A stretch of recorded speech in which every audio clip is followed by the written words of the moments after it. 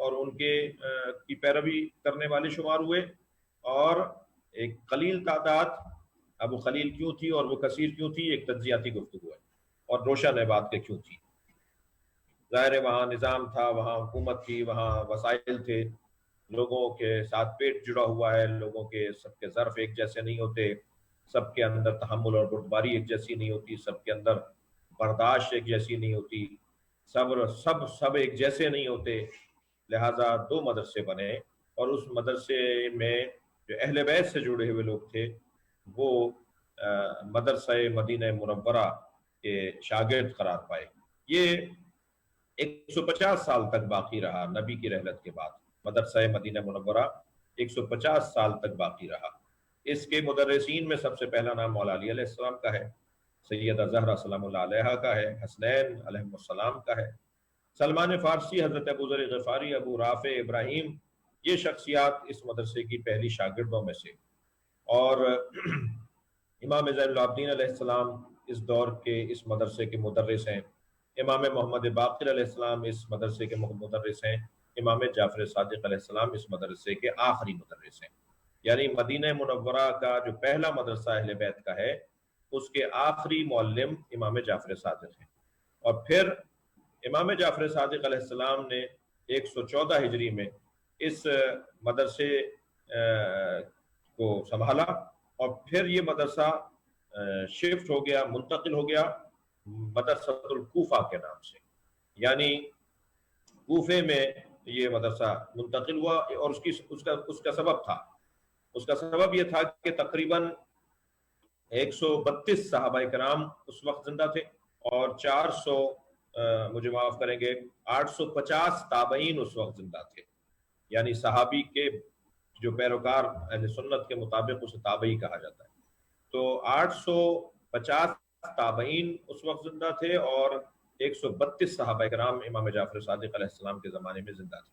یہ لوگ منتقل ہوئے، ان سب کو منتقل کیا گیا کوفہ، اور کوفے میں حکومت کو مضبوط اور اس کا دارالحکومت بنایا جا رہا تھا، اور مدینہ کی زیادہ تر شخصیات وہاں منتقل ہو رہی تھی۔ اس کے بہت سارے اور بھی اسباب ہیں تاریخی اعتبار سے کہ کیوں وہاں منتقل ہو رہے تھے، یہ سب وہاں منتقل ہو گئے، لہٰذا امام جعفر صادق علیہ السلام نے بھی وہاں اپنا مدرسہ منتقل کیا۔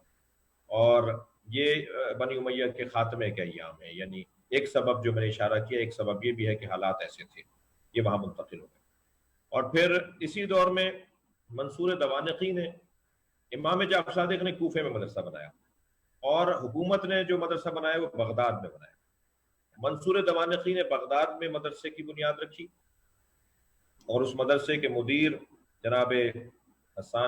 جناب نعمان ابن ثابت ابو حنیفہ، جن کو اہل سنت برادران امام اعظم کے لقب سے بھی یاد کرتے ہیں، وہ وہاں کے سربراہ تھے، اور کوفے کے مدرسے کے امام جعفر صادق علیہ السلام۔ امام کے اس مدرسے میں جو کوفے میں دوسرا مدرسہ بنا، یعنی مدینہ منورہ کے بعد کوفہ میں جو مدرسہ حضرت نے قائم کیا، اس کے شاگرد خراسان سے، قم سے، رے سے، یمن سے اور حجاز سے امام کی خدمت میں آتے رہے۔ وہ جو مشہور ہے کہ امام کے شاگردوں کی تعداد 4000 تعداد تھی، وہ امام کے شاگردوں کی تعداد مجموعی تعداد ہے، یعنی مدینہ منورہ میں اور یہ مدرسہ جو کوفے میں امام نے قائم کیا اس میں۔ اسی دور میں امام نے کربلا میں بھی ایک مرکز علم قائم کیا، یہ 136 ہجری میں، 148 میں امام کی شہادت ہوئی ہے، یہ 136 ہجری میں، اپنی شہادت سے کہہ لیجئے کہ 12 سال پہلے امام نے کربلا میں مدرسہ قائم کیا، اور ایک بہت بڑا علمی مرکز امام نے کربلا میں اس کی بنیاد رکھی، اور یہ مرکز کربلا کا بعد میں بھی ائمہ اہل بیت نے اس کی سرپرستی فرمائی۔ اور پھر یہ جو کربلا اور کوفے کا امام کا مرکز تھا، یہ امام عسکری کے زمانے تک، امام کے غیبت، امام وقت کے امام زمانہ کی غیبت صغرا تک یہ مدرسے بہت ہی آب و تاب کے ساتھ، ایک جد و جہد کے ساتھ زندہ رہے۔ اور پھر قم اور رے کے اندر 4 ہجری میں مدرسہ قائم ہوا، 5 ہجری میں بغداد میں شیعہ مدرسہ قائم ہوا، 6 ہجری میں حلہ میں مدرسہ قائم ہوا، اور پھر 7ویں اور اس کے بعد کی ہجری 7ویں 8ویں میں مدرسہ نجف اشرف میں قائم ہوا، اور 448 ہجری یعنی اب سے تقریباً کہہ لیجئے کہ 1000 سال پہلے، جب تغرل بیگ